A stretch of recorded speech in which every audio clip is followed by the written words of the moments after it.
Thank you and welcome to the show this morning. The topic this morning is a profile on Reverend James Thomas, the pastor of the Jefferson Street Baptist Church in Nashville, Tennessee. And of course, Reverend Thomas, let me welcome you to the show this morning. Oh, thank you. And to tell you how delighted we are to have you. I think some of our audience might remember Reverend Thomas, I guess back in 1985, 86. We had an opportunity to talk to you on one of these shows, and you gave us a lot of information. And that's what we want to do today. We call this a profile because we think that you've been here, you've served some 39 years. Yes. And it's just about time for somebody to inquire of you as to how all of this started and what eventually led you to where you are today. And let's talk about your background, your education, some of your experiences that eventually got you involved in some of the things that you're involved in. Well, I was born in Orange, Texas, 1940, and later moved to Beaumont, Texas. And I graduated from high school in Texas. And in 1964, I came to Nashville to go to American Baptist College. Got into the movement, and I've been running ever since. Yes.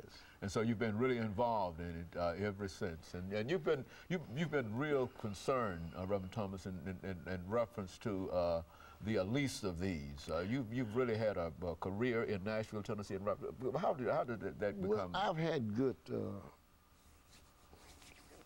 people around me. Dr. Kelly Mills Smith, Dogan Williams, Andrew White. Those people nurtured me, and I've always been grateful to God for those lives. And so what made you decide to, when you established Jefferson Street Baptist Church, how did that happen? I was called to Jefferson Street. When you became involved in Jefferson Street. I was called to Jefferson Street in 1971. Okay.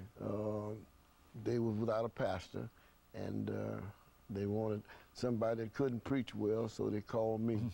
And I've been there ever since. They said if I ever learn how to preach, they're going to let me go. Let you go, and so you've been there ever since. Ever since. Very good. And we know that you are a great preacher, Reverend Thomas.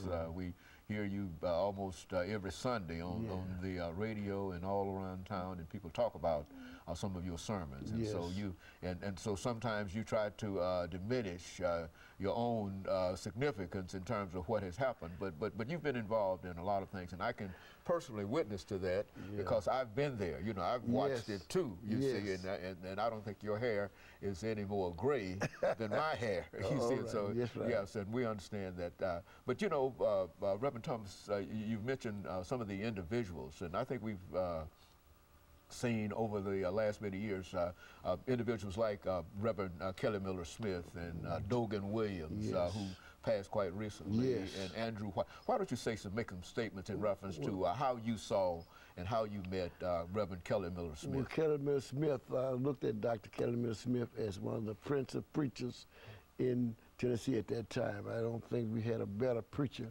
than Kelly Miller Smith, who could mix and mingle with the high and the low. When Jimmy Carter was elected president, he sent for Jesse Jackson. And Jesse Jackson said to President Carter then, I can't come unless Kelly Miller Smith come with me. He said, because Kelly will interpret to you what I want to say. That's the kind of preacher Dr. Kelly Miller Smith was. Yes. And he was part of the movement here. Oh, yes.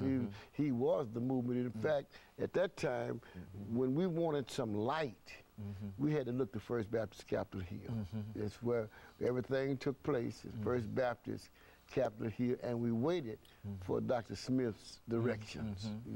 Now, when we were marching in the 60s, we had T.C. Vivian, James Bevel, all of those fellows, but Kelly was the key man. And so everybody, now, what was the relationship with Reverend Smith and Martin Luther King? I understand that Dr. King came to Nashville on a number of occasions. Oh, yeah, but Kelly was the key man that could bring Dr.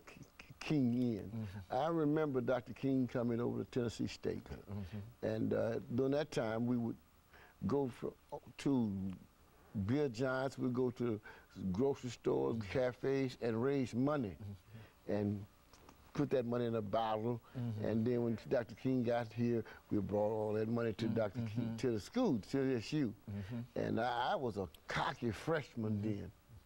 and Dr. King was standing up there. I just walked up there and grabbed his hand, started shaking his hand. And so that was where you introduced yourself to Dr. King. And of course, Reverend Thomas, we're getting ready for our first commercial break, and when we come back, we'll have an opportunity to pick up at that. But that's essentially what we want to hear. Some of the information about some of these individuals we know to be significant, and you are the individual that has some of the information, and so that's why we want to do what we call this profile. And of course, we'll be back with our audience following this very, very short commercial break.